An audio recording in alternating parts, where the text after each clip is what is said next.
Hey, welcome to How to Build Your Own Home. I'm here at the Pine Valley North job. This is a mountain job. We've gotten delayed several weeks because of the fire. The smog is still, the fire soot's still all over the place. They're hopefully getting containment here pretty soon. So we're able to get back at it here. Luckily, this didn't burn down. As you know, a lot of homes over by where I live, they did burn down. We'll do a lot of posts on a lot of jobs we'll be doing over there.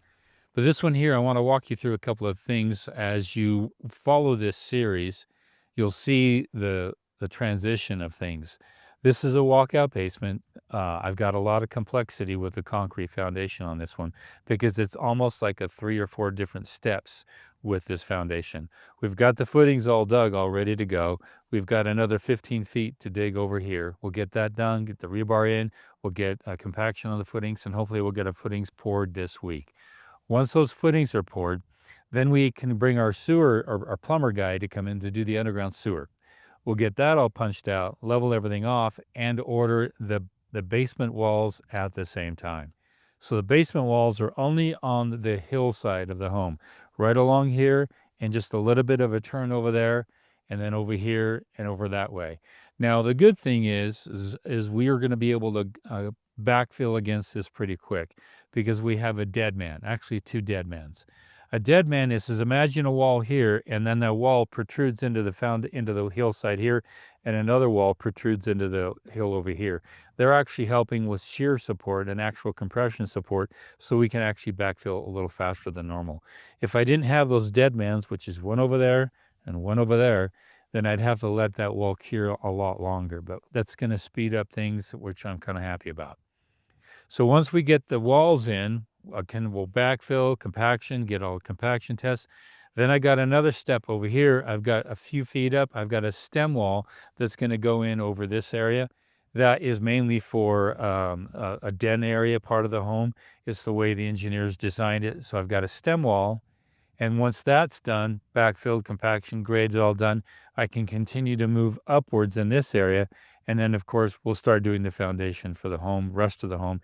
Mainly the garage will be over here in this area as well.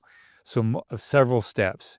And this is not a job for your average concrete guy. This is a job that you need a person that has at least 20 plus years experience. Luckily, mine has approaching 35 years experience. He's been pouring concrete since in his early teens. So he's got a lot of experience, and I'm really comfortable with using John, my concrete guy, on this one. So tomorrow he'll be here. We'll start laying some rebar and going at it with the footings. Now, one thing that I want to keep in mind, I did a post a couple weeks ago before the fire. We got all the utilities here. We've got power down here, which is our pedestal. We now have permanent power. Our meter's been installed. We have water over here, so we're all good to go there. All of our conduit's been laid for low voltage. So I'm really excited to have all that done and ready to rock and roll, because that could be, again, a messy thing.